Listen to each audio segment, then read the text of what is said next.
Alors, c'est une question forcément souvent posée, qui peut aussi être souvent finalement une forme de contentieux entre l'utilisateur client et nous, le professionnel.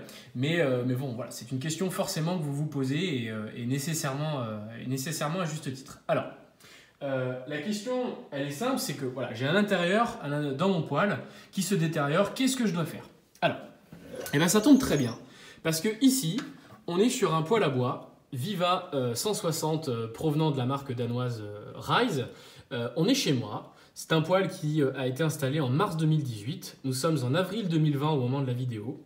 Et je constate que on a, alors non pas au niveau du déflecteur, hein, j'ai un déflecteur en partie haute qui est relativement propre. Par contre, j'ai un fond, vous voyez, ça démarre du haut ici, ça descend, ça descend, ça descend, ça repart à gauche, ça repart à droite, et ça redescend jusqu'en partie basse pour aller chercher vraiment les petits points, là, les petits trous qu'on a ici, qui servent en fait à faire venir de l'air à l'intérieur de mon poêle.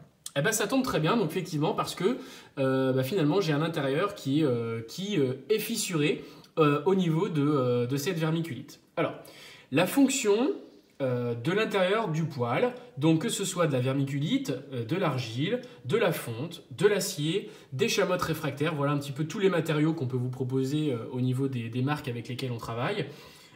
Ces intérieurs-là en fait, ont pour objectif de protéger la chambre de combustion des chocs thermiques et mécaniques. En fait, il s'agit d'une sorte de bouclier thermique qui doit encaisser des variations de température qui sont très importantes puisque j'ai une combustion dans mon poêle et j'ai de l'oxygène d'extérieur qui va venir rentrer à l'intérieur de l'appareil. Et les variations en fait thermiques entraînent à terme ou pas des variations, enfin des fissurations des réfractaires, même si parfois elles peuvent être invisibles. Dès les premiers jours et parfois donc même des cassures. Alors là, on est juste sur une fissure en fait en surface. Je ne pense pas que le matériau soit complètement cassé de bout en bout. Hein. Donc on est sur une vermiculite qui doit faire à peu près 2 cm d'épaisseur ici. Ces matériaux ne constituent pas d'éléments esthétiques en fait au niveau de l'appareil. Hein. Donc en fait, normalement, on nous préconise de ne pas forcément procéder en fait à leur changement, même si ça fissure ou même si ça casse. En fait, ils sont garants de la protection en fait, prolongée à l'intérieur de votre appareil. Il faut savoir quand même qu'un jeu de réfractaire ou de vermiculite cassé protège votre foyer, l'intérieur de votre foyer pendant 5 ans. Voilà. Voilà, on doit aussi vous rappeler que ce sont en fait des pièces d'usure qui ne sont généralement pas prises en charge en fait en garantie par les marques. Sauf du coup chez nous, chez Max Blanc, qui garantit son argile réfractaire donc pendant 1 an, et sauf chez Axis, qui est vraiment aujourd'hui le seul fournisseur en Europe qui garantit ses intérieurs pendant 10 ans. Voilà.